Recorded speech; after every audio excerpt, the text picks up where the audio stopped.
drifting on by. You know how I feel.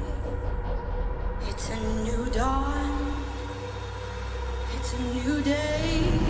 It's a new life.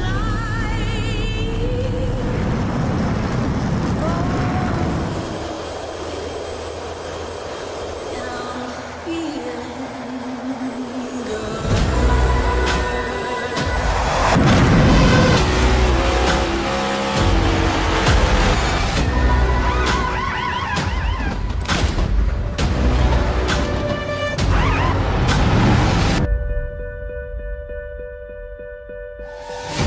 Fish in the sea, you know how I feel.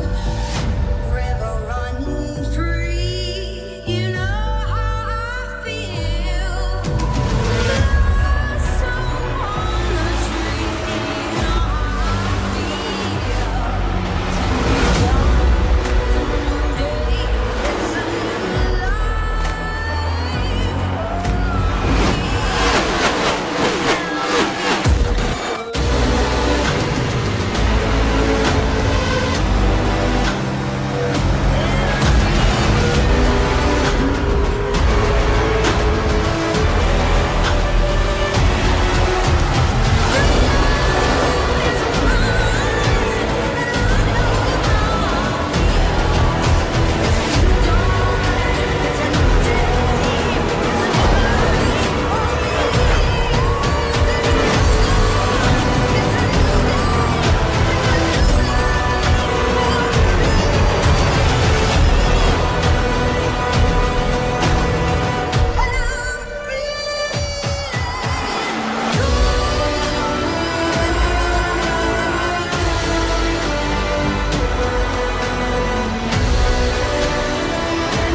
Starbase 1552 Comics.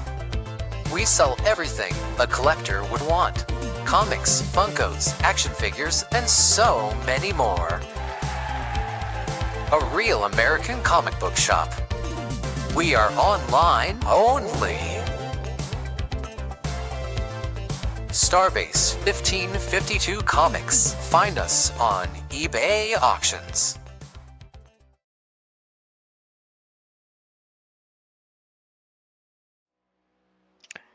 Ladies and gentlemen, welcome to Crusin Classics Next Gen Series here at the Tricky Triangle, all the way up north in Pocono, Pennsylvania. Folks, this is going to be an absolute blast to see how this race is going to pan out in these Next Gen Cup Series versions of these cars. Good evening, folks. I am the redneck announcer, Jake Reeves. Got the Australian Dean Biggles sitting right over here. He's going to be giving you some fantastic camera angles, and also do a little commentating up here as well. And folks, they've already got done with qualifying. They're getting gridded up right now. And wow, check out this front row right here. How about it? George Jewell. We talked about him, Dean, a couple of weeks ago with some of the run-ins that George had with another driver on the track. And obviously it was just a little bit of friendly competition, but George coming out here, being able to put down a fantastic lap, and from what I'm actually seeing, he was only one 1/1000th of a second faster than Jake Ellingson just to grab the pole. Right behind him is going to be Brandon Evans in that number 39 Premier Racing Setups car. And folks, we'll be talking a little bit more about Premier Racing Setups here later on in the broadcast. Patrick Drabick, he's going to start in the 4th spot. Scott Formosa and Mark McCreary, they're going to start in the 3rd row, 5th and 6th respectively, with Steve Tucker starting in 7th. Robert Barber's going to start in the 8th spot, with Jamie Barkus going to start 9th. And Brian Provo, he's going to round out the top 10. Brandon Barrier, he's going to start in the 11th spot, with Alan Marshall starting in 12th. James Goshen's going to start 13th, with Kyle Westby in 14th. Chance Taylor 15th. Joe Hobbs 16th. Oh, Doug Ellingson, he's going to start 17th in the field, with Jason Taylor starting in the 18th spot. Trevor McManus is going to start in the, from what I'm seeing, he's going to start last on the field, so apologize for that one right there, but it's going to be Tyler Justice. He's going to start 19th, but Bobby Germain's going to start 20th. Eric Martinez, and then Trevor McManus kind of got thrown off a little bit right here with the results on my end. But, Dean, I'm telling you, we was here Monday night. You was up here producing with the DSR Electric Truck Series here on the Nazareth 360 Racing Network that Monday night. And, honestly, we saw a hell of a race. We really did. We saw a lot of chaos and saw a lot of wrecks.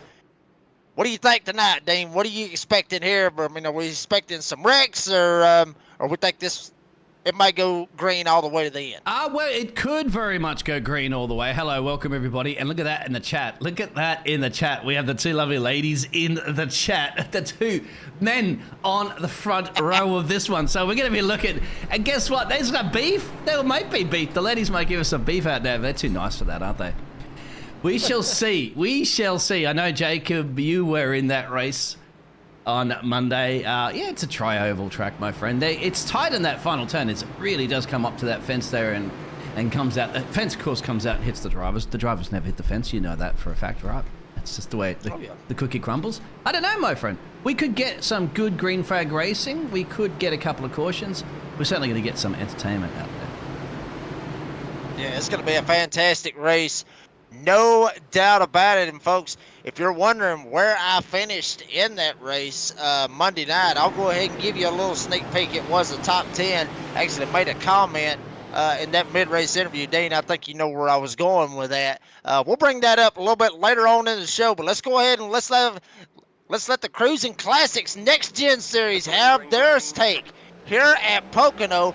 Green flag in the air. George Joel down on the bottom side. Jake Ellingson up on the top side. Everybody going through all 5 of those gears. It's going to be all about the draft, especially on these very, very long straightaways. The one major bank corner as they work into turn 1. Joel and Jake Ellingson already door to door. Door banged actually going into one. Another looking 3 wide with Brandon Evans trying to work the bottom side.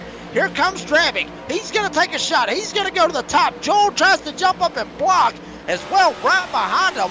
We got all kinds of chaos back here with Steve Tucker starting to slide up a couple of spots. But holy hell, what a restart. Had a little door banging, a little blocking, and Drabick almost threw it in the fences. Tucker's going to push the 83 of Mark McCreary all the way down almost into the grass.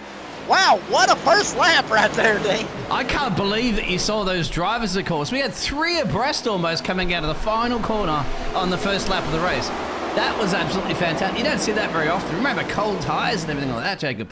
They were going for it too for now. Now Jake in the lead there, Brennan in that P2, Patrick in that P3, and then George in that P4.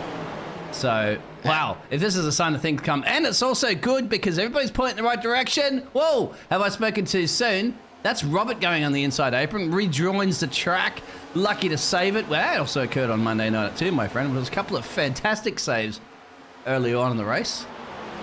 Absolutely, there was. And one thing that I'm also seeing out here is Trevor McManus. We talked about him a while ago as well. Barber still, actually, that's Tucker. Tucker trying to hold on for every little bit that he can, trying to hold off Brian Provo. Provo actually running the top, but Dean, something that I did see out there in the live chat, as always, Ray Ellingson keying up. We'll get to it here in a minute as the 83 of Mark McCreary. He's going to go around, and a couple of others spinning around. They're going to get involved back there in the back. Joe Hobbs in the number 2, and I believe the 58 of Dougie ends up going head on into the wall. End up having somebody right behind him as well. I believe that was the 17 car from what we're seeing right here. That's Eric Martinez. and that's going to be the first caution of the evening, Dean. Not again, Dougie. He had spent a lot of time in pit stop last time, didn't he? In pit road, actually. But let's see what happened. No, this is after. So the accident wasn't. The accident's already happened. It was up the road. We kind of caught that in live pictures. Dougie's just an innocent bystander, I think, on this one. Who was it? Yeah. Just to have a look at that again, because I was catching the background of the picture. It looked like it was Brandon Barrier in the 53. He actually is going to slide up and get into Tucker. And Steve Tucker's going to end up taking a hell of a save right here. I mean, great move right here by Tucker. And Tucker actually Kyle Larson's it kind of going into turn 3, and then everything else kind of stacks up. I think the 83 might have got tagged in the back end. So let's say you said to look at it again. Who was it? Sorry, because my race control's not giving the information. You said it wasn't Brandon. It was the 53. 53, yes, really? yes, Okay. yes. Let's have a look. Yes. If you go when they're going into turn 3, Dean, that's where all the chaos ends up starting. There you see Tucker, and I mean it's just a simple deal of Barrier. He tried to slide it in. Tucker was actually coming up. There you see Provo up here on this top side. Barrier gets he gets a hell of a run right here. Look at this run this 53 gets, but bam, then ends up getting into Tucker. And then if you go back and look where Mark McCrary in the 83 is, McCrary's got absolutely nowhere to go. There he goes. He gets tagged by Scott Formosa. A couple other drivers trying to ease through it. Tucker ends up getting basically like a pinball right here from 3 all the way to the front stretch. Then McCrary tries to gas it up. You see everybody trying to get through. And then Hobbs locks the brakes down to try to not run into somebody else. Locks it up, goes straight up into the wall, and unfortunately ends up cleaning out Dougie right there. So our very first caution here at Pocono. Crazy turn of events all the way from the start of this race. Yeah, look at the oh no dog out there, Chad. Oh, let's hope Dougie can bring it home here this evening. Well, it's any problem, isn't it? Once we've said this before, once you're at the back of the field there, you are prone to having to avoid those accidents. The other Alex, didn't have to. Jake, of course, just to be a passenger and see that one all occur there. Brandon Evans, of course, Patrick. We have a quick second to actually have a look at our standings there, Jacob, because I do have our current standings for week 8. Absolutely. I mean, there you see the standings right there. Obviously, Eddie Smith, who won last week at Michigan. Eddie Smith not on that list because he is not running full-time for the points. So obviously that one win that he got is not going to lock himself into the playoffs.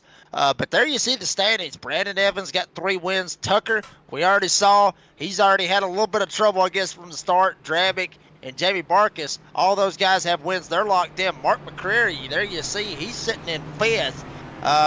Well above the cut line, but not the start that he wanted to here at Pocono. There you see Jake, George Jewell, Scott Formosa, all the way down to Kyle Westby and Joe Hobbs. Joe Hobbs in that 2 car we saw a while ago with Hobbs ended up trying to lock the brakes up. He ended up going into the wall.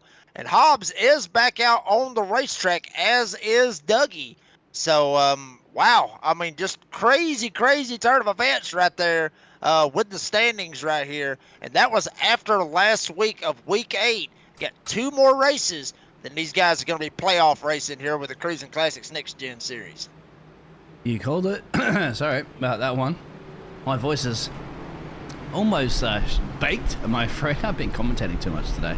But we love it. I got the best redneck commentator in all of planet Earth with me in the booth there, so you'll be able to cover it off there, Jacob. I think you and I are a little exhausted, but we'll get through this one. The drivers are the ones that need to be the most exhausted, of course. They've got 56 laps still to get done of this tricky try. What do you call it? Not a triangle. What do you call it? A try what? Sorry? It is a triangle. It is called the Tricky Triangle. That is the nickname. All right. Yes, sir. That is the nickname here at Pocono. One thing I do actually want to mention, shout out to Jake Ellingson. Jake actually sent me a private message a couple of hours ago. I actually talked to him a little bit, and he had this quote, and this is Jake's words, not mine. Hey, sir, listen to quite a few episodes of your podcast. We'll talk a little bit about that here in a little bit as well. But he listened to a few episodes of the podcast today while he was at work. Pretty kick-ass man, quote unquote, from Jake Ellingson. So yeah, there you go. But folks, I mean, that is a great podcast. I keep it updated every single week. Gonna try to get a couple of these guys. We already have one. Brandon Evans was on there last week, and we'll talk a little bit more about the podcast later on. But gonna try to get some of these guys in Goat Locker with Crusin Classics, and also with the ARCA Series. It's gonna be tomorrow night. Try to get them on the show as well. But here we go. Jake Ellenson talked about him a minute ago. Brandon Evans on the outside. Green flag in the air. Jake gets a fantastic jump, and Trebek trying to follow suit on that bottom side. Evans up top. He's got no help. George Jewell, he's slipped back just a little bit. Provo, how about Brian Provo? Haven't talked a lot about him here this season. He's starting to make some moves as he's going to take it down the inside. Brandon Barrier up on the top side, but George Jewell going to try to use the draft, and Barrier going to try to use it as they go into the tunnel turn. There's George. You can see on the outside it is the Fearless Creations 53 machine of Brandon Barra, who was just creeping around the outside. All pressure at the moment. Brandon's finally putting a little bit of pressure on Jake that's been leading almost every lap of this race. And Patrick Trebek, of course, is screaming. Those top three got a little bit of a gap back to George. Yeah, I mean, this is absolutely hard racing up here. Evans really wants to try to get this lead, but he's going to have to watch out because Drabick is right behind him. And Evans starting to get a little bit of a run, starting to use a little bit of draft. He's closing. He's going to take a shot. There goes Brandon Evans down to the inside. Jake Ellingson up on the top side. New race leader, the 39 of Brandon Evans, but Jake gets right up on his back bumper, really putting this pressure really early on here in this race.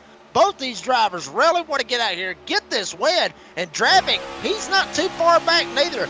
All three of these cars rather, Ellingson, Evans, and Drabick, really looking like they are the top guys here in this race as they have separated themselves from the field. Brandon Barrier, he's all the way back in the 4th spot, as right behind him, George Jewell and Brian Provo still battling hard for the 5th spot with Steve Tucker back there. But here comes Evans. Evans going to try to keep it on the top side, gets the run. Jake jumps in behind him. Brandon Evans holds on to the lead, at least for that lap, as they work down this long front straightaway going into turn 1. Huge gap, actually. It was similar to what there was on Monday nights, actually, with your racing league. These leaders pull away quite a bit of a gap from the rest of the pack, and on with it down the road there. I don't know, and that's also, we've seen that because they burnt their tyres out sometimes a little bit. I've seen some of them drop like a stone a little bit later on if there's more cautions under the speedway. But at the moment, these three are just in a masterclass. Well, as they make their way out of turn 2 and they're down to turn 3. Where's the rest of them? You can't even see them. There you can see them picture now, Jacob. Wow. Wow, I'm telling you, these three are really starting to put the moves like I was talking about. And Jake damn near put a move on Brandon Evans. Actually got in the back of him going into the tunnel turn. Jake had to get out of the gas so much that Trebek was able to get the run and slide right by Jake. So put Jake back to 3rd, Drabick up to 2nd. Evans still got the lead, and now Jake's going to try to work with Drabick and see if they can work together, maybe find a way around this 39. Right behind them, it is a damn hornet's nest back here with Brandon Barrier and Steve Tucker. George Jewell back here still battling it out with Brian Provo. How about Jamie Barkis? He's got a win on the season. He's going to be playoff racing here in a couple of weeks. Right inside the top 10 with Chance Taylor and Bobby Germain, who started 20th. He is all the way up to 10th, but look at this gap right here. We was talking about it, Dean. There goes the 3 leaders, and then everybody else coming off of turn 2. A couple of them actually get in the fence. Taylor, one of them, and Jermaine actually got in the fence. Now Robert Barber going to take a shot to try to get in the top 10. This is absolutely fantastic racing, and that's that last corner at the moment that's definitely tricky. You'll see a couple of cars start to tank slap that a little bit.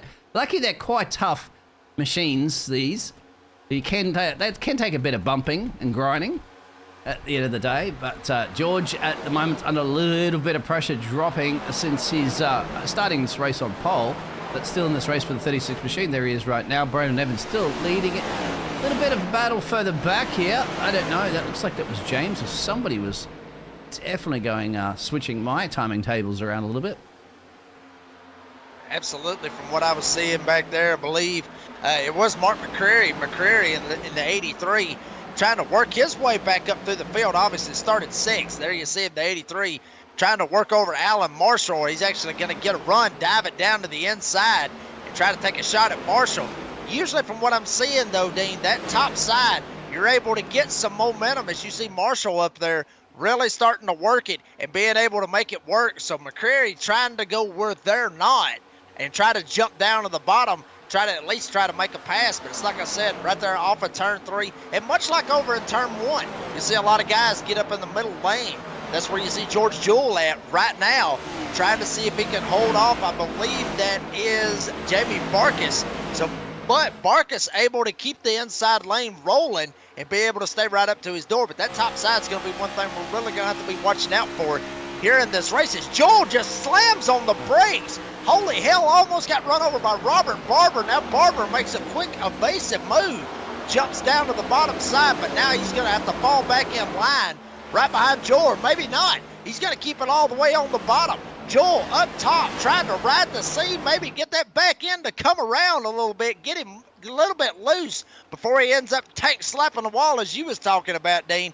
But another thing these cars is going to be doing, much different than what you saw Monday night with the DSR Electric Truck Series. These are next-gen cars. These guys will be shifting down, at least going into 4th gear. I would at least say going into 3. May end up doing it going into 1 as well. That tunnel turn, they're going to keep it in 5th gear and ride it all the way through the turn 2 tunnel turn. But 1 and 3, that's where you're going to end up seeing maybe some guys try to downshift as you're actually riding on board with Barber. He's actually downshifting in the tunnel turn. So that is something we're going to see. Try to get those high RPMs up. He's going to try to get it kicked up right here. Going to keep it in 4th. And then right here, going to keep it in 4th going through turn 3. So a lot of different guys. I mean, everybody's got their own different style. That's one thing I do like about this next gen car here is the shifting and everything. Everybody's got their own way to do it. Some guys may just keep it in 5th gear. Others, like Robert Barber that you just saw, downshifting in 4th, even in the tunnel turn. There you go. You called it from a experienced racing driver. And that's absolutely fantastic to see. They're starting to spread out a little bit on the track at the moment. You can see them, everybody down. Ooh. Few little tank slapper on the fence again. So far, Brandon leading still from Patrick and Jake. Steve Tucker, Brandon and Brian. I always pronounce everybody with their first names, never really their surnames, but I'm pretty sure a lot of people out there do know those drivers. The surnames are scrolling on the ticker at the top there. There's Joe at the moment. He's back here. George is still struggling. I don't know if George is actually saving his tyres as well. We did see a little bit of that on the Monday night series. And a driver's actually, I'm not quite sure of the next-gen cars as well, too, Jacob. Is the inside line a lot more kinder on your tyres than running it up at the fence, or not in these next-gen cars? Well, I mean, honestly, you know, from my standpoint, at least from what I was able to do, the bottom side really, yeah, I mean, you're right. I mean, that bottom side, you're not carrying as much momentum. It's basically like it would be on a 1.5-mile track.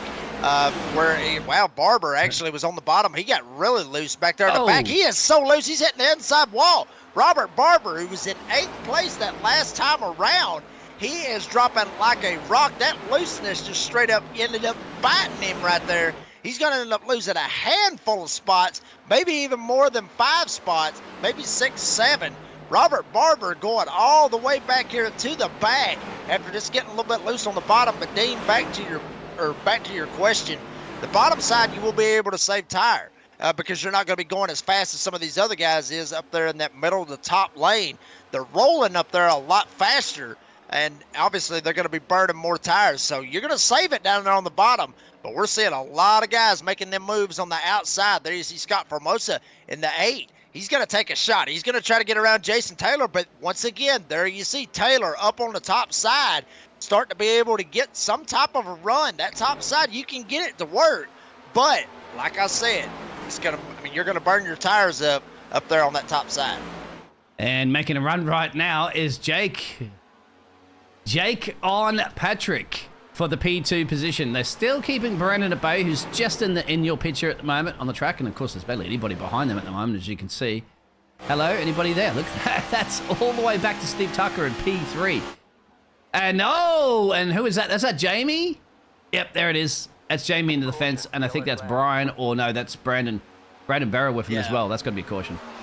Yeah, we got a big accident. I think it was actually Brandon that was the one that actually got a little bit loose off of turn 3, and that's exactly what it was. 53, Brandon Barrier ends up getting loose off of 3. Maybe just put down the throttle just a little bit too much, and you'll see he kind of slides right up.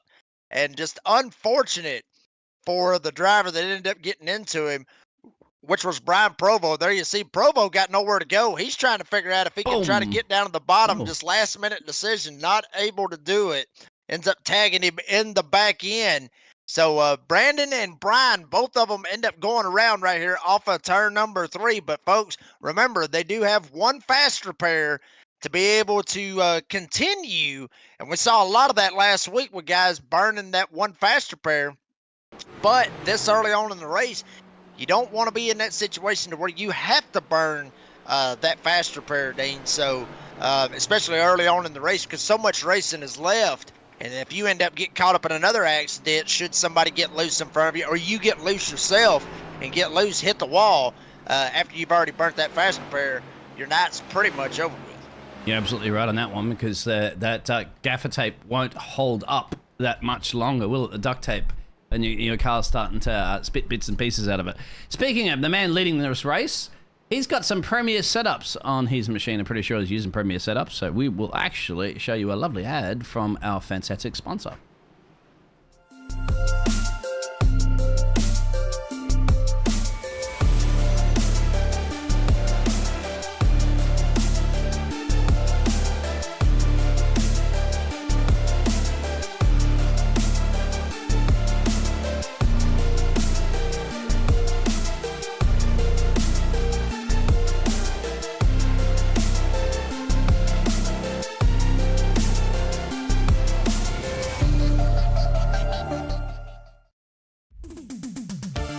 Starbase 1552 Comics.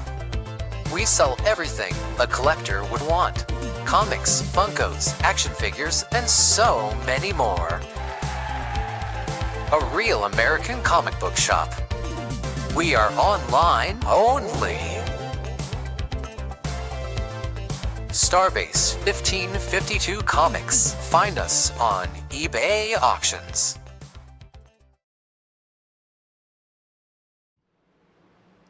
Folks, we're back here at Pocono. You didn't really miss a thing, because as big as this track is, 2.5 miles, you just now catching them go into the pits. Brandon Evans leads the whole field in with Dravic, Jake Ellis, and Steve Tucker, and JB Barkus.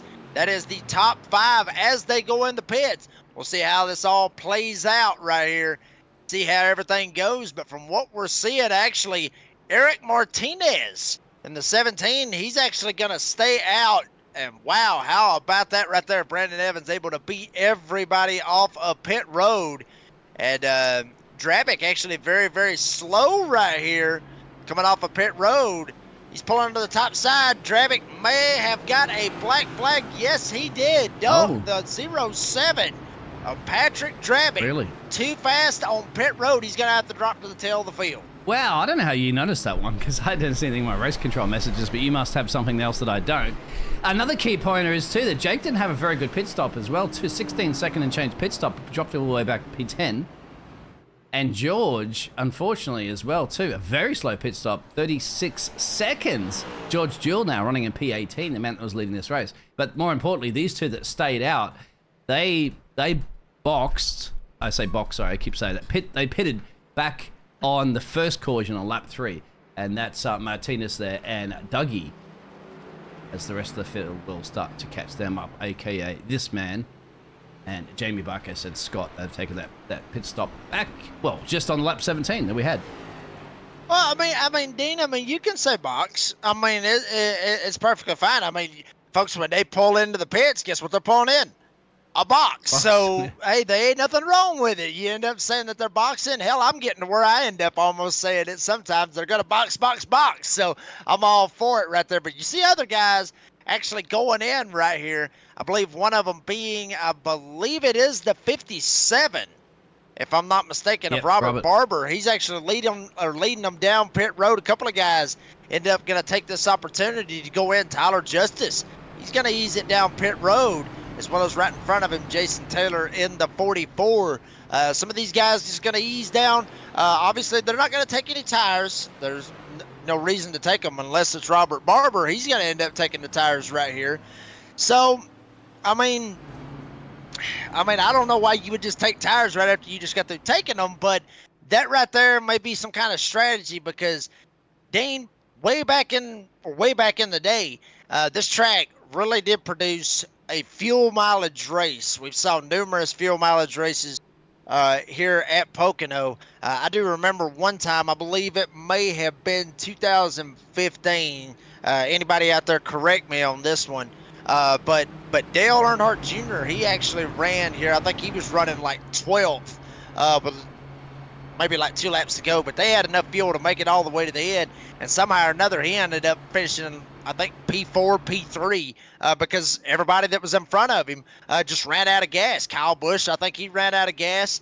I think there was some other drivers up there that was at the front that ended up running out of gas. I think Matt Kenseth ended up winning that race. So not surprising to see guys want to go ahead, come down and box like you were talking about, go ahead and get gas. But kind of curious about the 57, why he was actually taking tires right there. But we'll see how it plays out for him. As here we go, Eric Martinez and Doug Ellingson. Both these guys started outside the top 15. They're going to lead them to the green flag. Barney the flagman waves the green flag. Eric Martinez just straight up goes down to the bottom of the racetrack, maybe trying to save some tires for later on in the race. But everybody's going to get away, and Dougie, he is not going to give up the lead as of yet. Maybe a little bit of door bang from Brandon Evans as one driver way up into the wall. I believe that is the 91 from what we were seeing. But Evans able to get away. Dougie's still trying to hold on to the top side. But wow, what a restart. You're going to see that a lot here tonight at Pocono. That was actually quite fun. I was seeing almost 3-4 cars abreast on that one as they turn into turn one. Very interesting to see that one. And Dougie's dropped back down to P4 currently at the moment. And you said exactly, that was the Martinez that got completely out of the way on the inside apron and says, I'm not fighting this battle just yet. I'll come back a little bit later on with that 41 laps to go. Plenty of time, and there it is. Brandon back out into the lead of this race with his premier setups. Scotty Formosa in P2, Jamie. I'm wondering, there's Jacob. So there's Jake. I was wondering, he's just a couple of cars away from Dougie. Now, are they going to help each other? They have done that for the past. It's been a little bit of a time since we've seen them together on the track, and there's some door banging, my friend. That's actually with Dougie. Wow, that is door banging right there. All but get out right there in the 58. Just straight up got moved out of the way by Steve Tucker. Dougie's going to remember that one right there. May have a little bit of beef later on here in the race. But Dougie, he's got some beef with the wall. Just drove it in there and tried to ride it. Shades of NASCAR 06 back on the PlayStation 2 with guys trying to ride the wall and try to be able to carry as much momentum as they possibly can. But wow, what a move right there by Dougie trying to hold on. And Scott Formosa actually gets into the fence coming off of turn number 3, trying to run down Brandon Evans. Everybody in single file formation with the exception of Brandon Barrier up on the top side.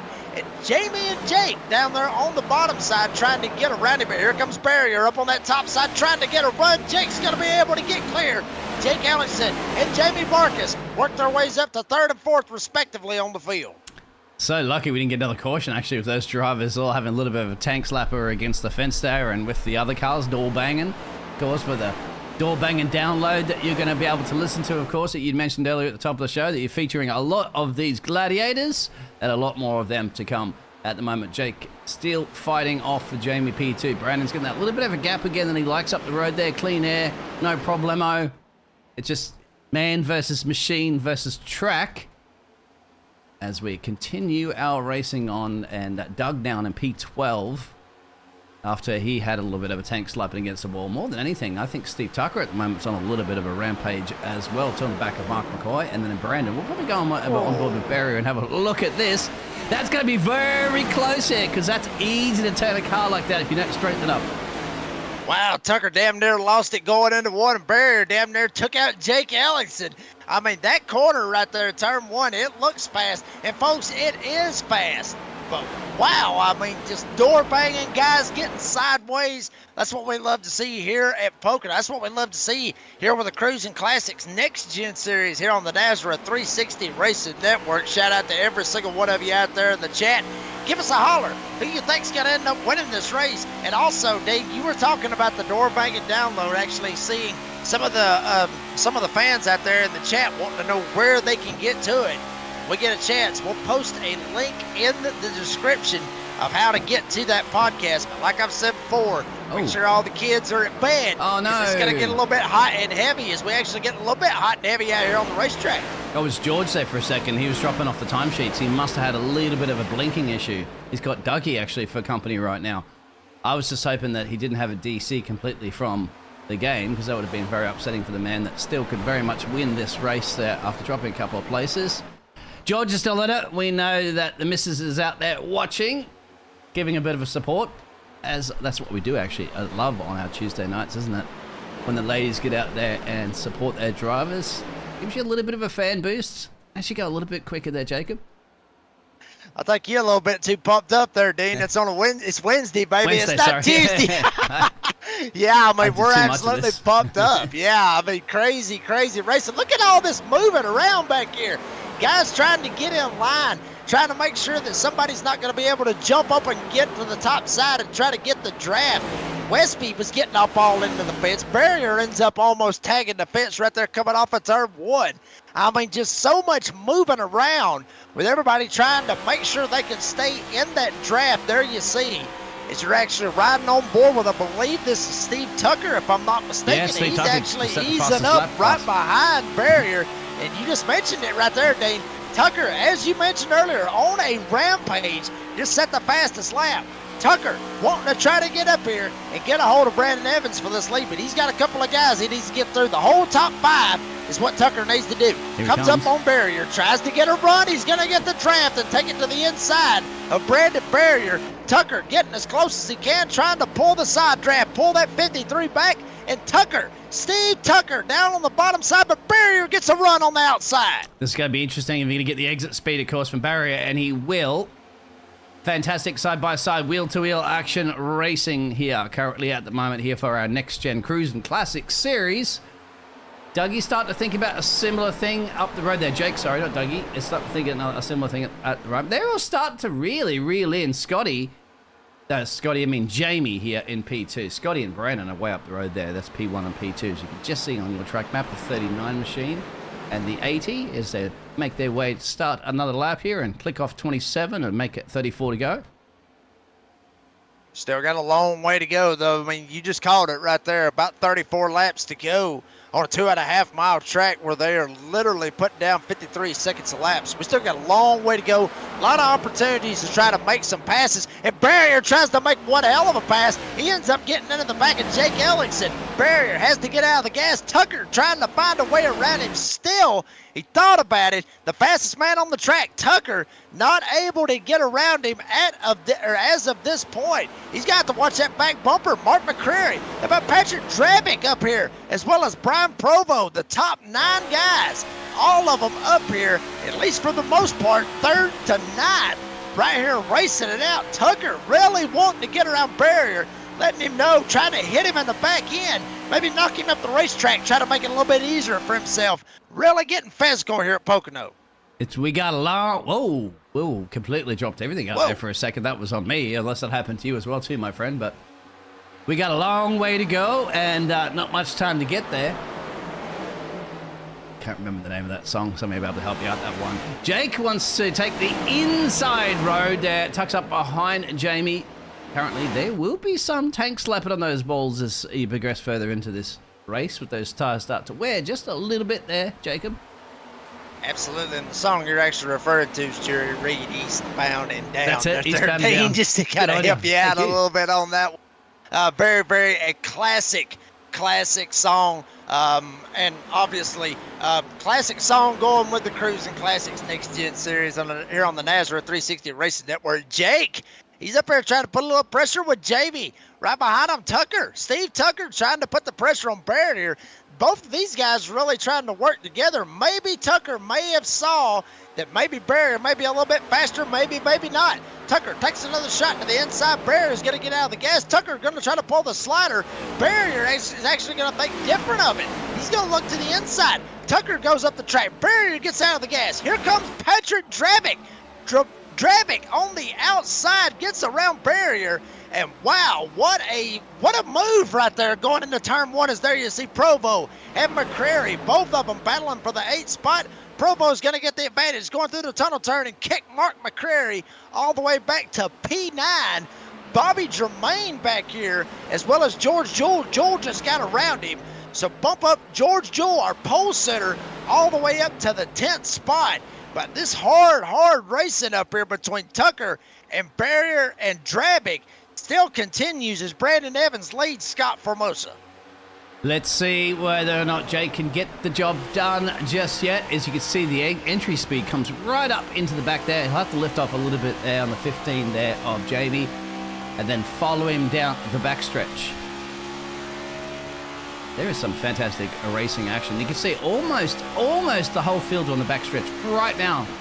Aside, of course, from the 33 machine of Tyler Justice. That's a lap down, trying to catch the rest of the... He's going to be praying, of course, on a caution to help him get back into this race. He still has plenty of time for a caution, 31 to go. Jake still can't find a way around just yet. Maybe working on a tyre strategy, maybe working on anything, maybe just making sure that Jamie Barker's mirrors are full of Mr.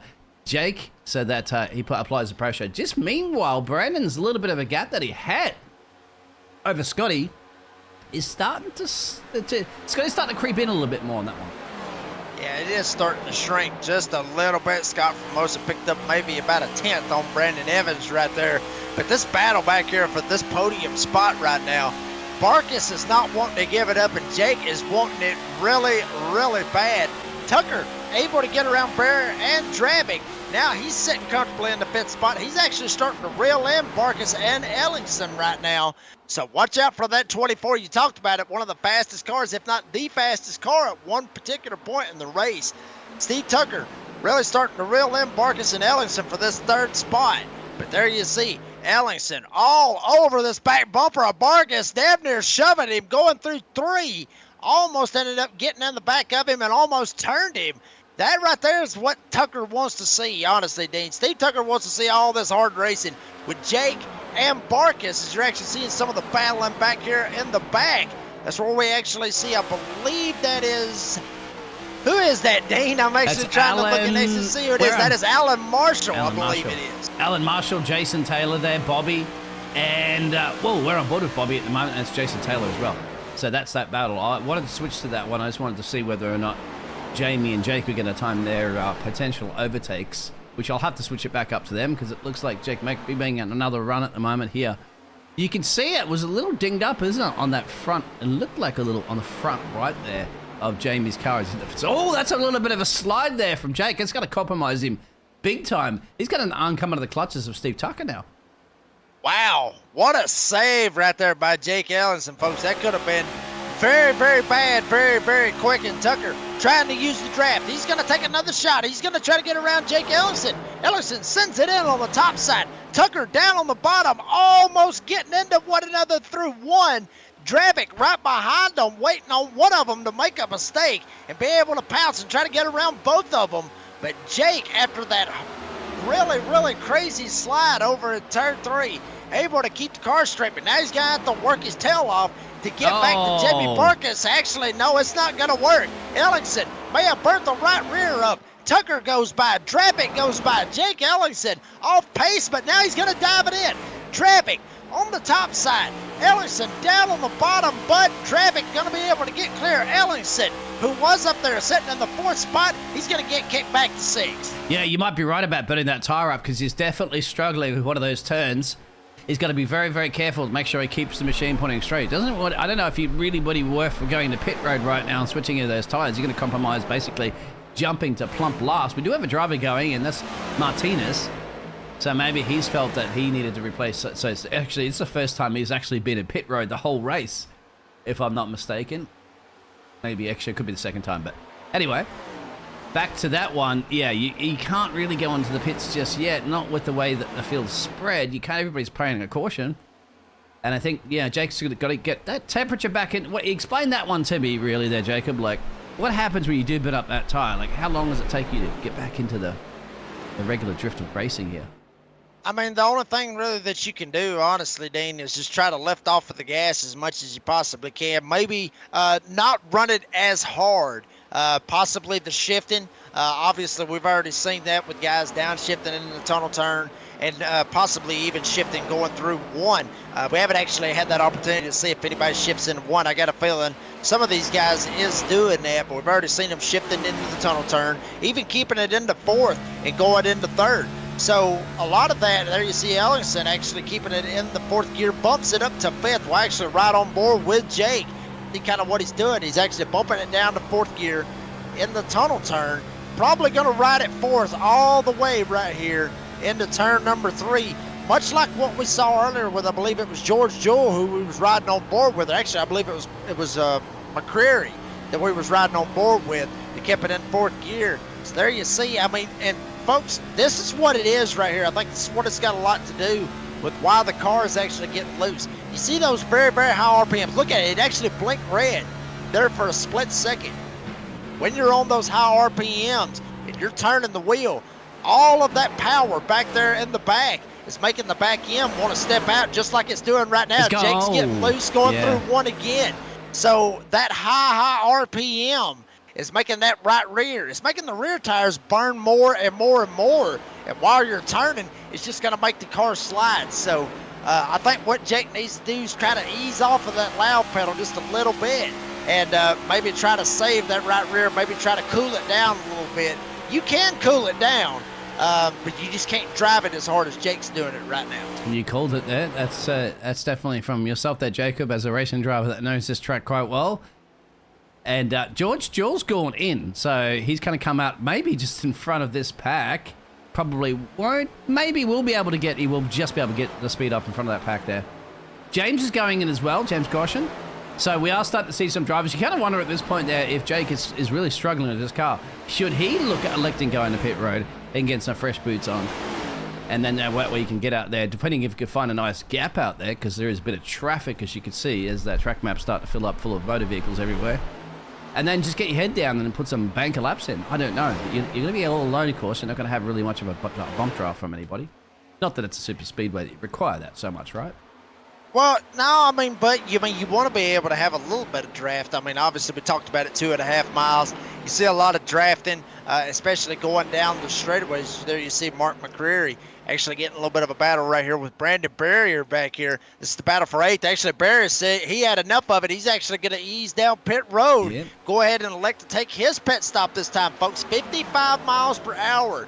The pit road speed limit, and some of these guys driving into turn 1 at well over 180 miles an hour. So you got to be very, very careful getting down pit road. Don't speed, don't slide through your box. I actually saw James Goshen a minute ago when he went in and took his pit stop in the number 85. He slid right through his box, had to throw it in reverse and back it up to get back into his pit box to go ahead and get service done on that 85. So got to be very, very careful not slide through your box and much less lock the brakes up when you're going into the pits. You don't want to end up having a black flag right here with 23 laps to go. It can straight up kill your race.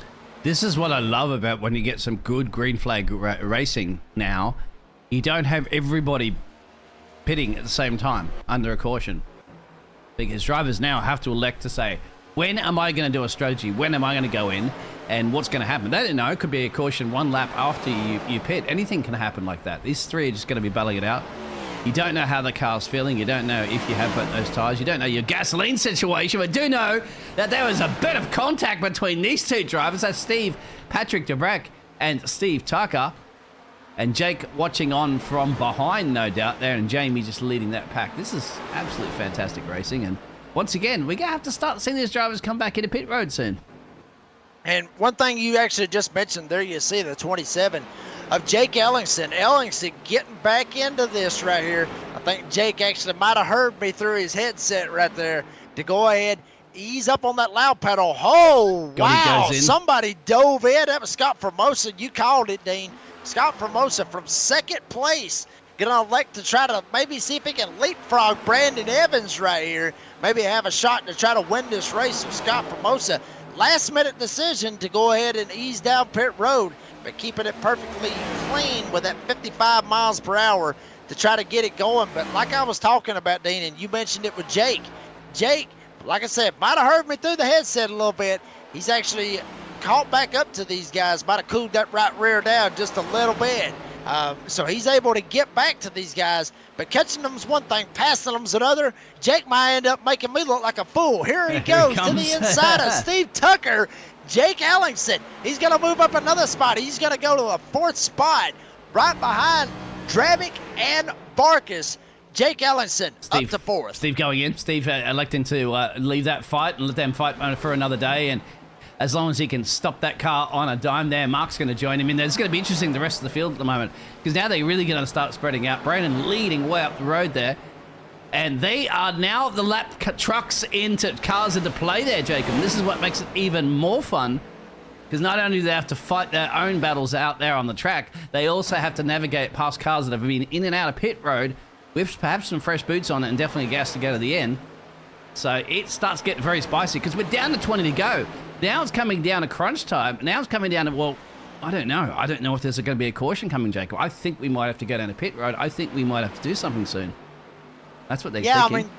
But that's one thing I think that you're going to see maybe some of these guys elect to go ahead, stay up on the racetrack rather than not. Later, Brandon Evans in the 39, he's going to take this shot and go ahead and go into the pits. I think he actually saw Scott Formosa make that pit stop just a lap before. So he's not wanting to get behind the 8 ball of Scott Formosa. So Brandon Evans, your leader at this time going down pits, but obviously it's already flip-flopped. Oh, now Jamie Barkus, this battle that you see right up here with Patrick Dravic right behind your leader, Jamie Barkus, with the 82 up here, trying to see if he can race up. That's Alan Marshall. He's trying to hold on, maybe try to get back on the lead lap, but he's going to end up getting suckered all the way back. Wow, hard racing with Jake up here as well as Westby.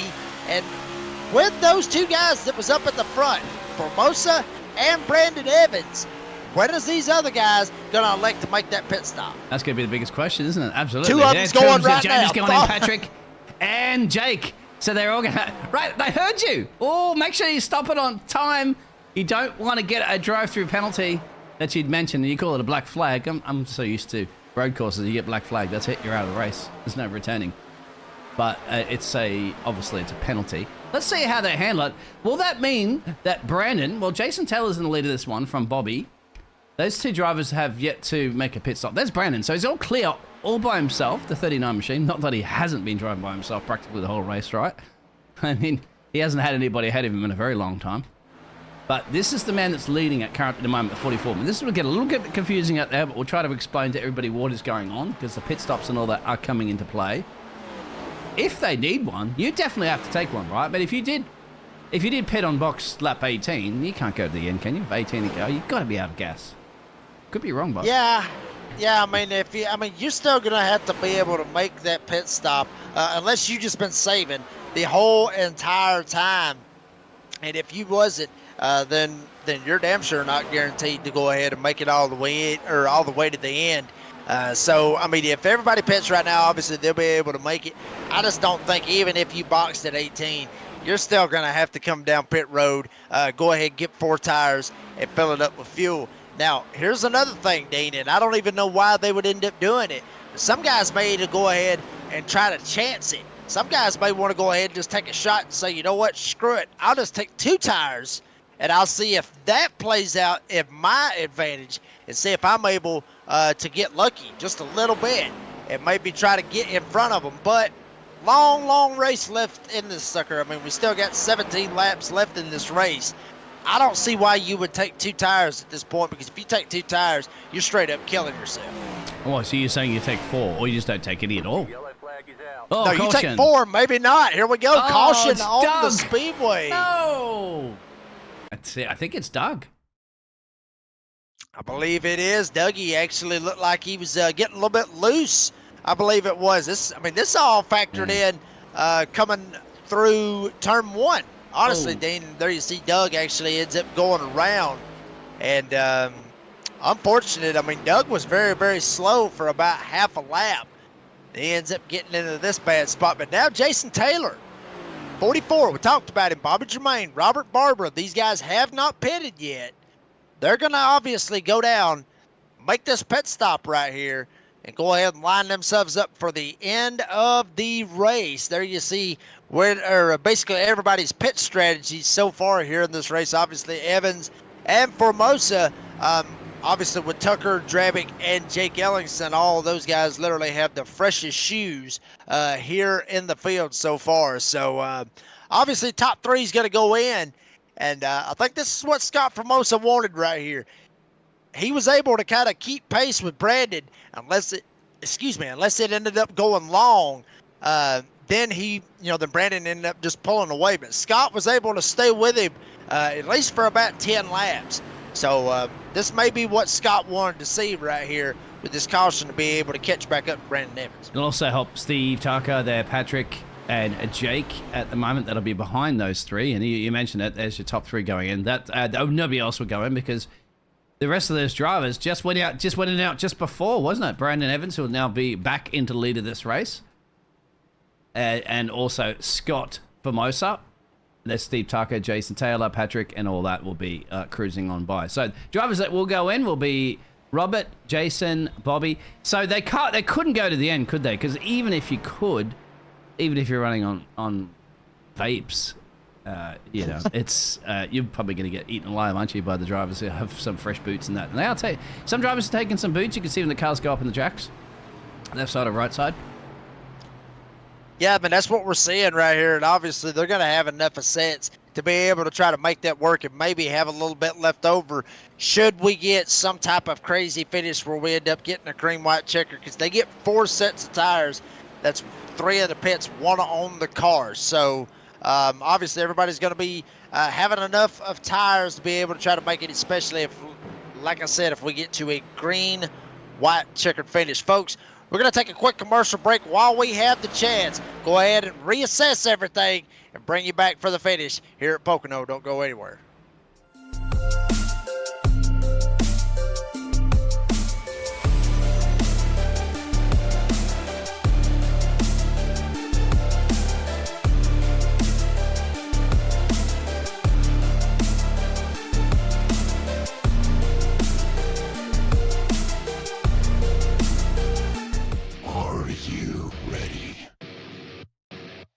For Murph's Magical Creations. Home to custom laser engraving and gifts. This veteran-owned and operated company engraves for all occasions.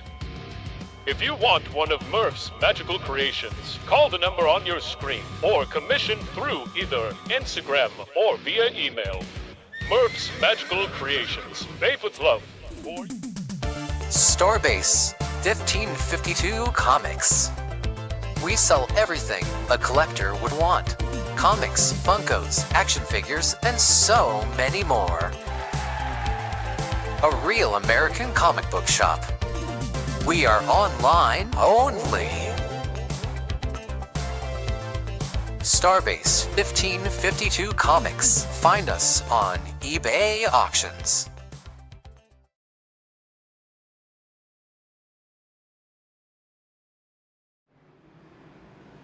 Folks, we're back here at Pocono.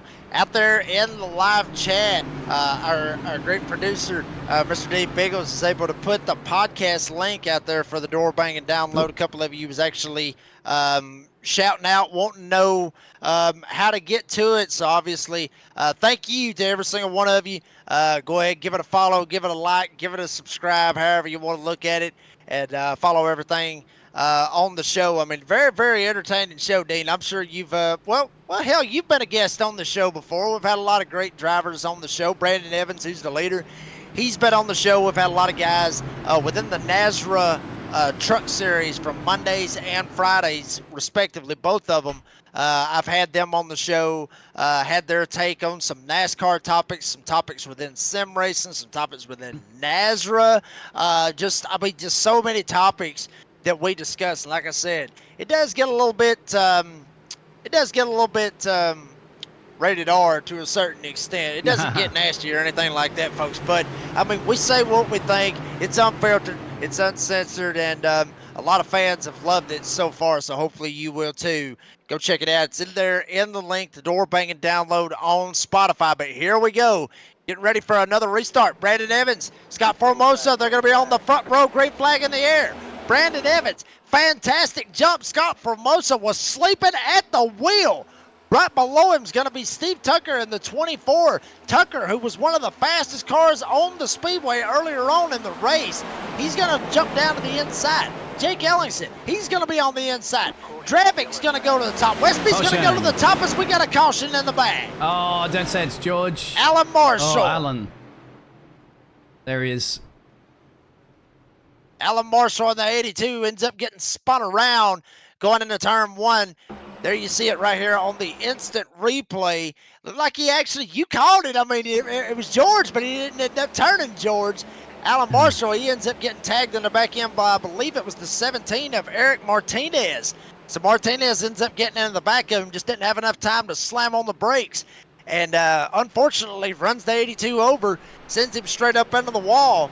And so we get another caution right here with 13 laps to go. It's going to be give or take about, I'd say probably about 10 laps to go in that range when we take the green flag.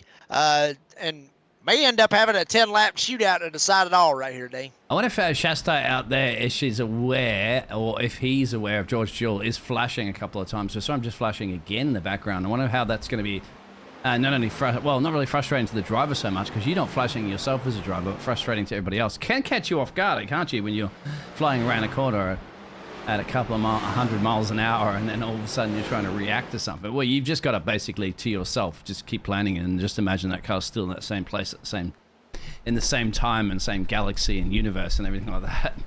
But Hey. she's aware of that one. You've been in those situations before, and you've probably even blinked yourself before, Jacob. And other drivers are thinking about that. Blinking, of course, has been on to just a little bit of a server disconnection to reconnection.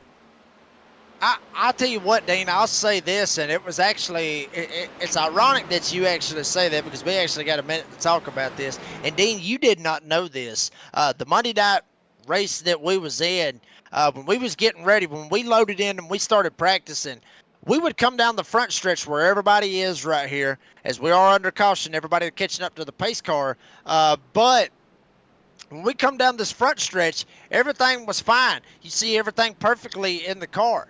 Or excuse me, in the truck rather, on Monday night.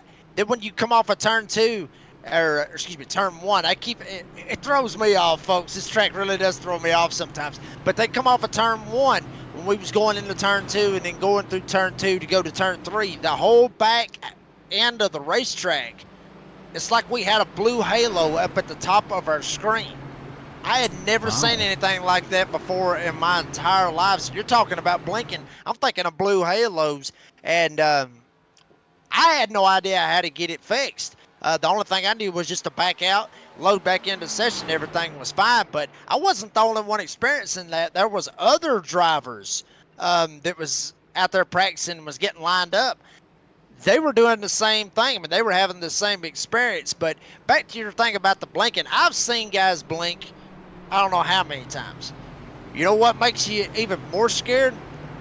It's when they're blinking and you're at a super speedway and you're going 200 and something miles an hour in the draft, and they start blinking, and especially when you're trying to give them that bump draft and try to shove them up to the lead, and they start blinking out, and then they end up getting mad at you because they blink out and then they come back and then you end up spinning them out, but they get mad at you.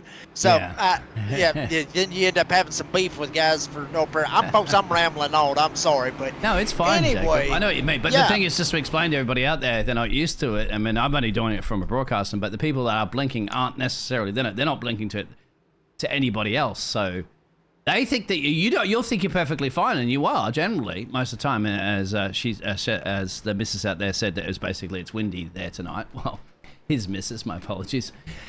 So that's probably the wind is probably playing some tricks with our man, of course, who currently, where is he currently at the moment? He's George, of course, the 36 machine down there in P13. But anyway, I'm getting off topic again. 10 to go. Jacob, we could probably talk about all that little iRacing. Oh, sorry, road courses, my friend. That's where it's really, really tricky. That I see it a lot because you see two cars about to take, got it down to a tight hairpin or a very, very tight turn, and you're going to be spotting your braking point right there, and then bang, of course, you're slamming into another car. Or if you're doing an overtake in the corner, bingo, it's game over for somebody at that point. Yeah, they just appear out of nowhere. Yeah. You're like, damn, where'd you come from? Yeah, I mean, just bam, there they are. So, yeah, that will actually get very, very crazy on that one. And folks, I mean, just give us a, shout out to all 20 of you out there in the chat. Thank you, every single one of you. Every, Wednesday, Thursday night, for whichever night you decide to watch here on the NASRA 360 Racing Network, and all the fans out there. And also, if you have not yet, go subscribe to the NASRA 360 Racing Network. I am hearing that we have just got over 500 followers, or 500 subscribers, rather. So it's 515 now. Yeah. So big things right here with NASRA, and or with the NASRA 360 Racing Network, rather. And Bray LaBeouf, Cody Knott, they have put on, honestly, one hell of a product. We'll talk about them later on in the broadcast, but we want to go ahead and give the Crusin Classics their benefit, as we're in for a hell of a race right here, Dean. 10 laps to go. It's a 10-lap shootout right now. This is when your friends, the pace car's almost lost it. Oh, speeding in the pit lane for the pace car. All right, there we go there, Jacob. Pace car's been disqualified. It's green to the end. We can only hope at this point. Hopefully, Fred, from what we're hearing, they named the pace car driver Fred. Got Fred and Barney from the Flintstones out here helping us out tonight. But Brandon Evans gets a fantastic jump. Scott Formosa, he's going to be up on this top side. We already talked about that top side, able to get a fantastic run. Formosa able to do it. Tucker jumps up in front of Jake Ellenson. Ellenson thought about jumping down to the bottom. He's going to think different. He's going to jump right in line. Right behind him, Kyle Westby, and that 91 right behind Jake Ellingson, up here riding in the 5th spot right now. That 91 car there, you see it on your screen. Folks, this man started 14th. He's all the way up to 6th, and the man right behind him, Jason Taylor, in the 44. He's back there as well. He started 18th, so damn near dead last on the field. Westby maybe wanting to get a little bit aggressive up here with Jake and Steve. But wow, Jake down on the bottom, door banging. They're door banging. They are door locking at that point, going down the front straightaway. Don't go in the middle. Westby sends it in, almost ends up getting into Tucker. He's going to go straight up into the wall. Wow, that was absolutely fantastic. I wish that continued. They are going to continue. They're still going. I like that one, because that's definitely, there you go. Somebody should clip that for your door banging download, my friend, because that was door banging. They're still at it. They're still at it, 2 for now. If I get the right camera angle, there we go. They were for a second. This is fantastic. Lots of action happening everywhere on track at the moment. Nothing Brandon's worrying about, because he's leading this race. Yeah, Brandon, I mean, he's got a pretty good lead right now over Formosa. Formosa actually starting to reel him in. Scott Formosa in the number 80 starting to reel in Brandon Evans damn near on the back bumper. He's going to get a draft. The 80, Scott Formosa sitting in second, is there you see. I believe that's Jason Taylor going all the way to the bottom of the track. But Scott Formosa, he's going to give Brandon Evans a run for his money. 7 laps to go. Formosa's going to take the top side, try to carry some momentum. Evans keeps it down on the bottom side. He's going to drift up. Formosa's going to try to get the run. Well, honestly, I thought Formosa was going to get a little bit more of a run right there, Dean, but it was not there to be, honestly, for Formosa. But this is what he wants to do. Be right on the back bumper of that 39. Try to put the pressure on Brandon Evans and make Brandon slip any way possible. But actually, Formosa slipped just a little bit, so he was up on his back bumper. Now it's already drifted back to where it was before we flipped over to these guys. And can Jay count him down in time?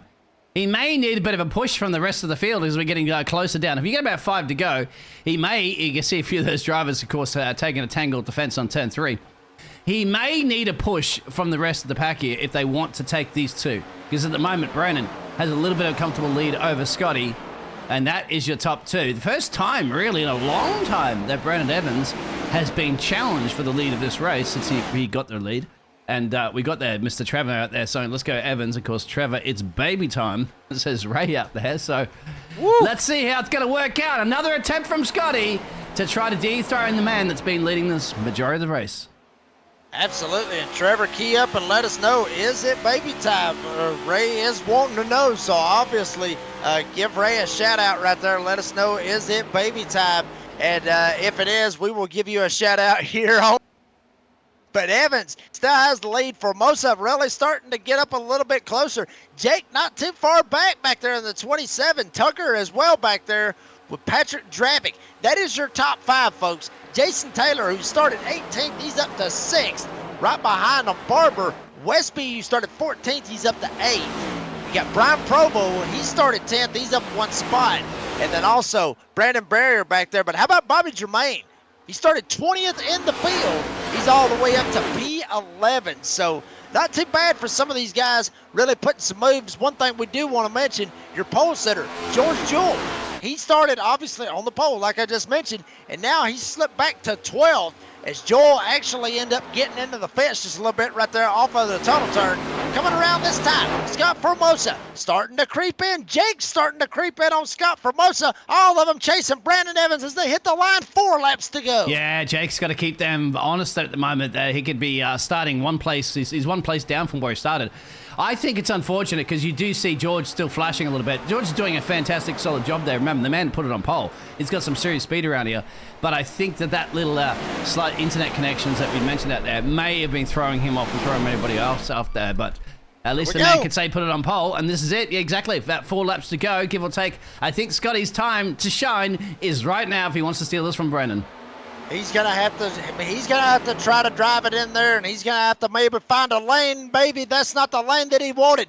Slap the fence coming off of turn 2. Evans is gonna be able to get a little bit of a gap. Now Formosa backs off a good bet. He's gonna try to get the run off of the corner. There you see Jake and Steve back there behind him. Ellingson and Tucker, they are starting to reel in Formosa. 4-car race right now as Drabick not too far back, but he's in a side-by-side battle with Jason Taylor. 3 laps to go. Evans has the lead. Formosa still putting the pressure on Evans. As there you see top 4 starting to pull away as Taylor and Drabick start battling it out for that 5th spot. Yeah, I think Jake's going to put the pressure on at the moment big time because Jake's going to put the pressure on Scotty and say, come on, Scotty, you've had ample opportunities here to try to get it done on Brandon. So go all out and get the job done. Otherwise, I'm coming thick and fast. And every single time Scotty has been absolutely put the pressure on Brandon, shut the door. And more of Scotty's enemy, of course, has been the fence because he's tank slapped it a couple times with the 80.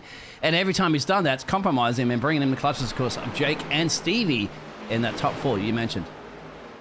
I mean, he may be back there playing possum, or for all we know, Dean. He may be back there just riding and maybe just trying to let Brandon go ahead and race his heart out and go ahead burning the tires up, and then Formosa have a shot. Maybe, maybe not. Here we go. Jake Ellingson takes a shot. He's going to go down the inside. Formosa actually tries to pitch it. Ellingson gets out of the gas, almost ends up cleaning out both of them. Tucker and Formosa. Evans actually gets up into the fence as well. Ellingson had to get out of the gas. Steve Tucker, how about this? Started 7th. He's going to try to go for 3rd, but Ellingson still on the left rear.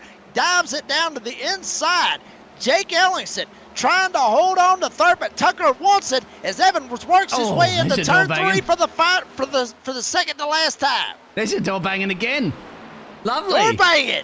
I love it. I love it. Brandon's loving this because he's got more and more time up his sleeve while these two fight for the final podium position.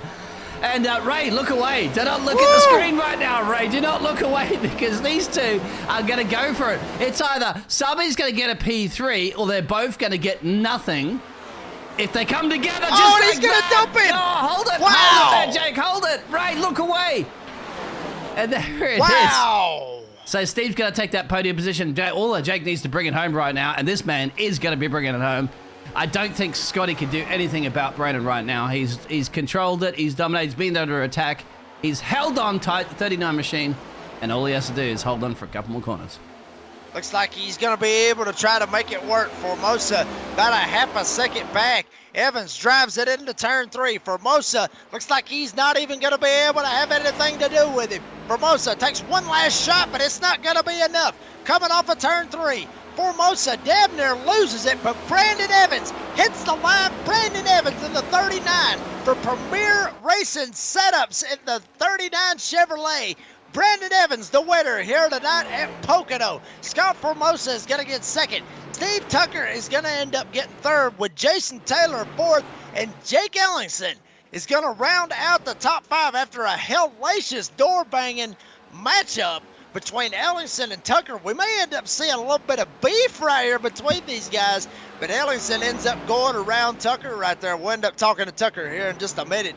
Obviously, he finished on the podium, but wow, what a finish here tonight at Pocono. It's like I said, I mean, Pocono puts on a hell of a show, Dean, and it damn sure did here tonight. I give it to George as well, too. He ended up coming back and finishing in P10, so that was definitely a good recovery drive that he had to do there. So it'll keep the lady out there happy, and this man's going to be certainly happy. Of course, Brendan Evans going to burn it down here across the line, as once he got into the lead of this race, he was practically untouchable. Wow. What a race. I mean, what a win right there for the number 39. There you see him burning it down right here at the front stretch. He is smoking the tires all but get out. Brandon Evans gets the win here tonight. Obviously, rebounding from what happened last week, Dede. He had to burn through both fast repairs. He ended up getting caught up in two big ones at Michigan. So unfortunately, not able to finish it there, but great rebound for him tonight. There you see it at the top. Brandon Evans by about 0.4 of a second over Scott Formosa. Scott finishes second. Steve Tucker, like we talked about, all the door banging going on between him and Jake. For that third spot, Steve Tucker's going to end up getting third, Jason Taylor fourth, and Jake Ellison, we mentioned him just a second ago, ends up finishing fifth. How about Jason Taylor? One thing we need to talk about right here. 18th up to fourth, up 14 spots, folks. That is some serious strategy, luck, or however you want to look at it. I mean, he didn't even qualify. He started at the back, that being Jason Taylor in that number 44. So good drive by Mr. Taylor. And then we'll run through the rest of the field. Robert Barber, he's going to end up finishing sixth with Patrick Dravick. He's going to finish in the seventh spot. Brian Provo is going to finish eighth with Jamie Barkus ninth. And your pole sitter tonight, George Joel, he's going to come home with a top 10 finish. Good drive for him. Mark McCrary, unfortunately, dropped a couple of spots, started in the sixth spot. He's going to end up finishing 11th. With Kyle Westby, he's going to finish in the 12th spot. Bobby Germain, not too bad for him, started 20th in the field. He's going to end up finishing 13th. Alan Marshall is going to end up finishing 14th with Joe Hobbs. This is going to be a key going into next week, folks. Joe Hobbs in that 2 car right there on that cut line. We'll see how all this plays out next week. And see how far Joe Hobbs is going to be at that cut line, or if he's going to be above it or below it. He ends up finishing 15th here tonight. Chance Taylor, he's going to finish in 16th. Eric Martinez ends up finishing 17th with Tyler Justice 18th. The rest of these drivers 1 lap down or more. Brandon Barrier finishes 19th. James Goshen will finish 20th.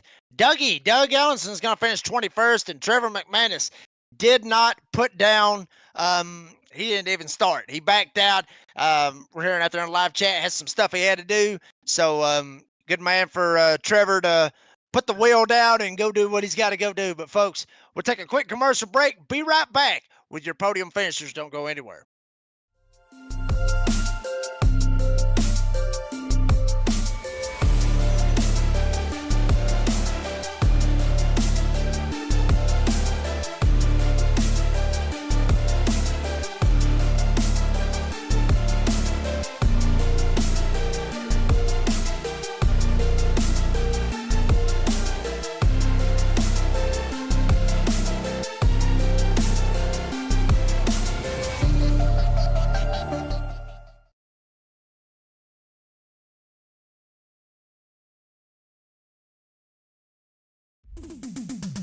Starbase 1552 Comics.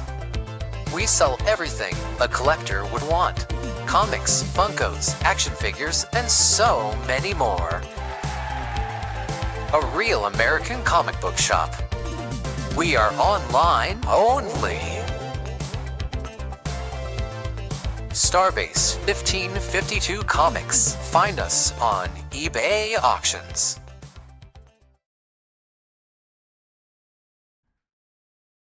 Folks, we're back here at Pocono. We're actually going to change it up a little bit. We're actually going to go third up to first. Usually we end up going first all the way to third, but we'll go ahead and take it third to first because we do hear a little bit out there in the chat. Do want to hear about some of maybe some of the beef that happened right there at the end between Steve Tucker and Jake Ellis. And we got Steve Tucker up here in the booth, and Steve, I mean, we're watching it right here coming to the white flag. You and Jake look like y'all had a little bit of door banging action going down the front stretch. Hey man, Pocono, big track, hard to pass, tight conditions. Get raced a little rough, and no respect being shown. So we're gonna show lack of respect on track as well. So we didn't wreck him. He's gonna probably go and cry somewhere, but I'm not too worried about it. Top 3, feel pretty good. Oh God, I didn't expect him to say that. So you're saying there is beef here, is what you're saying?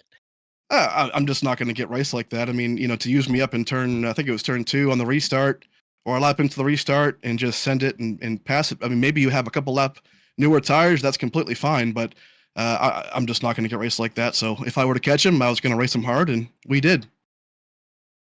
Well, Tucker, on that as a side note, we'll kick it back. I mean, it was a great race, honestly, for Pocono. A lot of people that I've talked to in the past, a lot of people say that, well, Pocono, it's a boring race. I've heard it in the past. I'm sure you have too. But to me, this was a very, very good race. It's very entertaining. A lot of strategy, a lot of trying to save tires. Your take of the race here this evening? Yeah, I came in with a setup that was, like master cylinders and brakes and things like that I was hoping it would not get like super loose on exit, because this place is tough, right? It's 3 different corners. They're all different. And if you feel good in one corner, you're not going to feel great in another one. So it's just, you kind of have to pick your battles.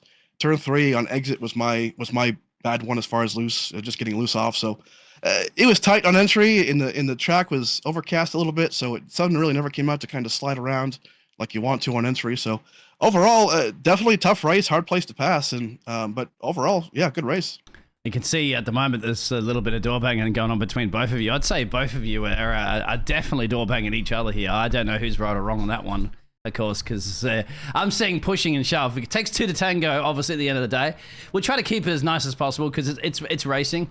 All the best, most professional race drivers in the world always get a little bit, heated and stuff like that at the end of the day. Also, please keep it nice and calm in the chat. If you want to, we can always bring it to the door bang and download if you've got beef segment, of course, Jacob, if you want. But that's motor racing to me. I don't know. I'm not a steward. I'm not going to go through that one. To me, it just looked like proper motor racing. And still, at the end of the day, you had to be there, didn't you, Stephen, in that position? And you got your way up there. Good motor. I would just say good racing. And at the end of the day, and you got yourself a podium. Congratulations. I mean, of course, we're going to race hard all the time, and we're fast enough to do it. And, something like that, I feel like we had a top 3 car, and we showed that. And, hey, tough racing. It's what it comes down to sometimes. All righty, with Steve Tucker here on the NRE Power post-race interviews. And Steve, before we let you go, have you got anybody that you want to thank that made the 3rd place finish possible tonight?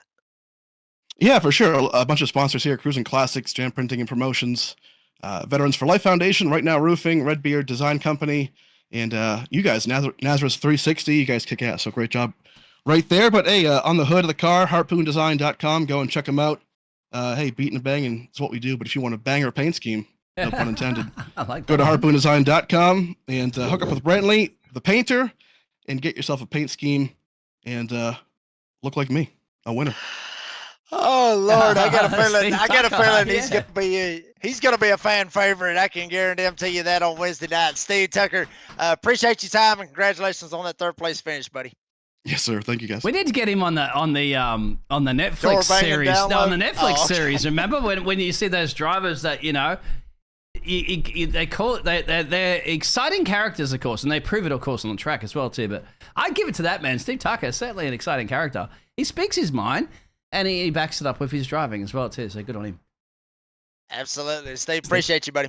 And there he goes. And we'll go ahead and bring in the 2nd place finisher, Scott Formosa, who was, he was trying. Scott was trying. I'll give him that, Dean. He gave it all he had right there at the end to try to get to Brandon. Scott, we got you up here on the Nazareth 360 Racing Network booth. Scott, what more did you need to be able to catch that 39 up there tonight? I don't know, man. I did all I could. I drove my butt off to just stay with him, man. He just never would slip. I needed him to slip one time, and I felt like I might have had a shot, but he just never slipped. He's perfect, man. He's a hard guy to beat. Scotty, do you remember the lap? Sorry to cut you off. Do you remember the laps? Because I would like to show on the replay. The closest you got to him was a few laps ago. Do you remember? I can't remember specifically what lap it was, but That was the closest you got to Brandon. Like, Might have been lap 4 to go, maybe 3 to go, something like that. Go. All right, have a look. Yeah, I think it was around here actually, because it actually showing me that you did get the overtake done around here. Anyway, I don't think you can see that currently at the moment, but sorry, that's the pace car. Sorry, my bad. Just continue. Well, one thing I do want to mention right here with you, Scott, is this has got to be a momentum booster for you. Getting right here pretty close to the playoffs. Obviously, you're not right on that cut line from what we're seeing. This was before the race here tonight. You're up 12 points over the cut line, which is where Kyle Westby and Joe Hobbs is right now. But this right here, finishing second tonight, this has got to give you a lot of momentum and hopefully be able to get you into that top 12 and run for a championship later this year. Yeah, it's took me a little while. I don't have a whole lot of experience in these next gen cars, but it's just took me a little while. I'm getting better and better at them the more I run, and this was a huge boost tonight. I needed this points wise anyway. Absolutely. You was able to get it done. And Scott Formosa, congratulations on that second place finish. And before we let you go, from Mount Juliet, Tennessee, a little bit up north from Rome, Georgia, where I'm at. Scott, if you got anybody that you want to thank that ended up getting the second place finish possible for you tonight. Oh, absolutely. I got to thank my sponsor, All Out Towing, out of White House, Tennessee. My team, Speed Kings, Alan Marshall, he painted this thing. He's the main guy. And Mark McQuarrie, my teammate, and Robert Barber helps us a whole lot. And I want to thank Jam Printing Promotions, Premier Racing Setups, Veterans for Life Foundation, Crusin Classics, Right Now Roofing, Redbeard Design Company, and you guys for putting on the show. Y'all do a great job on this. Absolutely. We appreciate that, Scott. Scott, congratulations on that second place finish. And try to ride that momentum. You got a couple more races till you get to the playoffs, buddy. So congratulations on it, and have yourself a good week. We'll see you next week. All right. We'll see y'all guys at Kansas. Thanks. That was Scott Formosa. And Dean, I'm actually going to have to send a message to Jake Ellison because I do want to get his take, but we'll get to him here in a second. Between him and Steve Tucker, obviously want to try to get everybody to get their take, but I think Brandon's been waiting on us long enough. Get Brandon Brandon's sitting up there in the race comms. He's ready to hurry up and get us up here. Brandon's been bored for so long leading this race. Let's give him a bit of a chat. Hey, Brandon. Hey, how's it going, guys? Absolutely. Brandon, congratulations on the win. We kind of flipped it a little bit on you, I guess, went from third to first. But Brandon, what a race tonight. You look like you were literally from the drop of the green flag. You look like you were damn near on cruise control all the way from the start of this race. Yeah, man, put it in hustle mode. It's clean air is extremely important, especially going through turn 2 around this racetrack. So I knew that you're going to have to get it. I didn't quite get the pole, but that's all right. Just try to push forward like I do every week. Get up front, get the clean air, and then just manage the race from there. I had a really good time racing with Scott there towards the end, and really like the second half of the race. Him and I were trading lap times and whatnot. So that was a lot of fun. Absolutely. And Brandon, I mentioned this just a second ago. With obviously how last week went at Michigan was not the race that you wanted. Me and you actually talked after the race, and you ended up having to burn 2 fast repairs, and you just ended up getting caught up in just a bad spot. Really, is what it was. But coming back from Michigan, who honestly, you look like you was going to be the dominant car at that particular race as well. To come back, rebound, get your 4th win of the season. That's got to be able to help you gain just a little bit of extra momentum, especially with just a couple of weeks to go left in the playoffs. Yeah, that Michigan race was real tough. That was a glove throwing incident. I was pretty heated after that one. Multiple things went wrong simultaneously, it seemed like. But you just come out here. Every track's different, so it's a different experience. It's a different it's the same mentality, but just different track, right? We don't know what other people's skill sets are at different tracks, so you're just gonna have to figure out who's gonna be fast, and and figure out how to manage it, right? Strategy. I knew that this was a race that could go potentially green for quite a while, so how are we gonna do that? And we actually got to do a little bit of a green flag pit cycle. So that was cool. I botched those races before, so I felt like it was a good idea to come down pit road and get tires and cycle to the front. And boy, am I glad that I did, because the caution came out right after that, and it just worked out in our favor and stayed out front. So. You're taking 4 tires. We're looking at the moment. I'm trying to find any of the action with you, my friend, because there wasn't a lot. Because most of the time you're at the front. It's only, for some reason, it's only showing you that went into pit road, but I'm pretty sure there was a gaggle of cars that followed you into pit road. Yeah, and you that looks like iRacing. No, Yeah. I did. I went by myself. Oh, you That's went by during the yourself. green There you flag. go. So you come back That's out the green track. flag. Oh, that's right. You did as well too, because I remember actually Yeah, saying Scott down the pitted. broadcast saying Brandon's got the track to himself. Not that he hasn't had the track to himself the whole time. And there it is. Yeah. And there I is didn't have Scotty in the anybody in front of background. That's came out. So yeah, exactly. So, and then you could just put those power laps down, what you constantly did over and over again, wasn't it? And then Yeah. bingo. That's why you well dominated this race, my friend. As Scotty even mentioned as well too, untouchable. Yeah. Yeah, this track's tough because there's a lot of the draft that plays into it. There at the beginning, I thought Patrick and Jake were going to run me back down, but I think with them racing each other, it kind of slowed them both down. But then, towards the end there with Steve and Jake running up to Scott, I was like, oh man, like Scott's already running me down. I'm blowing turn 1 every lap for like 4 times in a row. So any momentum I would gain, I would give it all back in the first turn, because I was just trying to get as much out of it as I could and slowing myself down. But yeah, the draft's important here. I know I used it when I passed Scott. Just kind of full send into 1 and hope it sticks. But that's kind of the only way to pass around here. You can show the nose in turn 2, but then that's at your own peril, because the tunnel turn is rough. So all in all, it was a good race, and I really enjoyed it. It was a lot of fun. Absolutely. Well, Brandon Evans gets his 4th win of the season here tonight at Pocono. And Brandon, before we let you go, have you got any sponsors that you want to thank that made the win possible here tonight? Yeah, I want to thank Nazareth 360. You guys did a great job tonight. Thank Goat Locker for putting this on every week, man. It's fun coming out here. Despite getting upset sometimes, it's still a lot of fun and hanging out with the same folks every week. Thank Crusin Classics, Jam Printing and Promotion, Veterans for Life Foundation. Happy to be a sponsored driver with them. Right Now Roofing, Red Beard Design Company, and thank Premier Racing Setups. Absolutely. With the number 39 Premier Racing Setups, Chevrolet gets the win here tonight. Brandon Evans, congratulations on the win. And we'll see you next week at Kansas, the last race of the regular season. All right, appreciate it, guys. Thanks.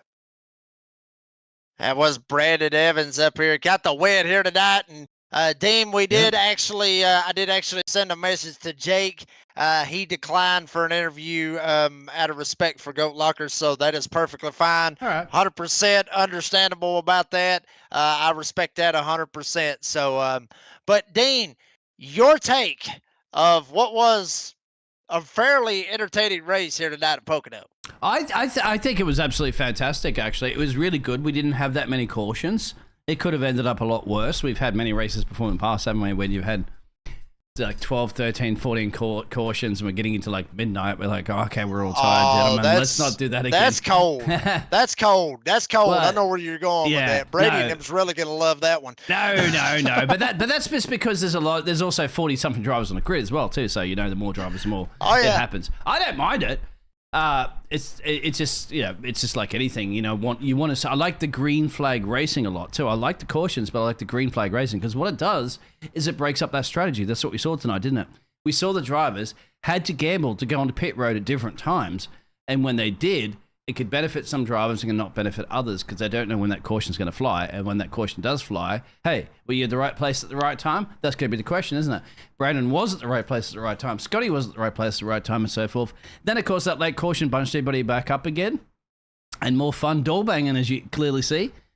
And, of course, drivers will be heated. They'll cool off. They'll have it, You know what it's like, my friend. You put a lot of hours and effort into everything. You're battling it out for a championship, of course. And, a heat of the moment, you gotta relax a little bit and then say, okay, it's racing. And as the late great Ayrton Senna would say, if gap car, you got to go for it sometimes. So there you go. Thank you. Absolutely, Dean. Obviously there was maybe a little bit of beef out there tonight, but both of them Probably buy them a beer and everything will be fine. Usually that's how it works down here in Georgia. You end up getting somebody a little bit ticked off. You end up buying them a beer.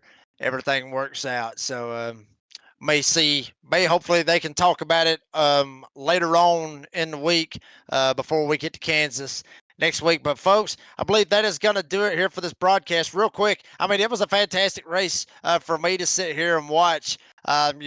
Honestly, me and Dean, we were talking up here before the race started. Both of us kind of drained. I mean, Dean, you talked about it. Both of us been kind of drained with personal lives and everything else that's been going on, but still happy to come out here and see a fantastic race. I mean, you see a fantastic race like that, it'll just straight up jump straight through you and just pick your spirits up 9 ways to Sunday, and make you see that you're truly blessed to see some hard, crazy racing at the Tricky Triangle here tonight at Pocono. But folks, that's going to do it for the race here tonight for the Crusin Classics Next Gen Series. Obviously, want to thank all the sponsors: Crusin Classics, Veterans for Life Foundation, which actually is the sponsor of the ARCA race, which will be tomorrow night. It's going to be at 8 p.m. Eastern Time here on the NASRA 360 Racing Network, so be sure to actually check that one out as well. Obviously, Jam Printing and Promotions, and obviously NASRA 360 Racing Network for all that they do for me, Dean, Tyler Dittmer, Robert Hill Jr., Wesley Outland, all the voices here with the NASRA 360 Racing Network. Also, want to give a shout out to the drivers as I do every single week, because without them putting on a show, we're not sitting here talking about it. So appreciate the drivers for everything they do. Appreciate you out there in the chat. We do see Ray Ellingson out there. Thank you guys as usual. You do it, or you did an amazing job. And thank you to the fans out there. You do an amazing job showing up out here every single Wednesday, Thursday night, hell, whatever night it is. You show up for your loved ones, your friends, your colleagues at work, and come out here and support them as they get out here and pick up the speed, I guess you can say, simulated, of course, but get out here and race it out for glory. So appreciate you out there, the fans, as well. Also, go check out in the link in the live chat, the door banging download on Spotify. May end up bringing some of these guys in from Goat Locker and having a talk with them on a segment on the show. But folks, that's going to do it for the Australian Dean Biggles. I am the redneck announcer, Jake Reeves, saying, as I always say, be safe, be kind, be fast, and we'll see you out there in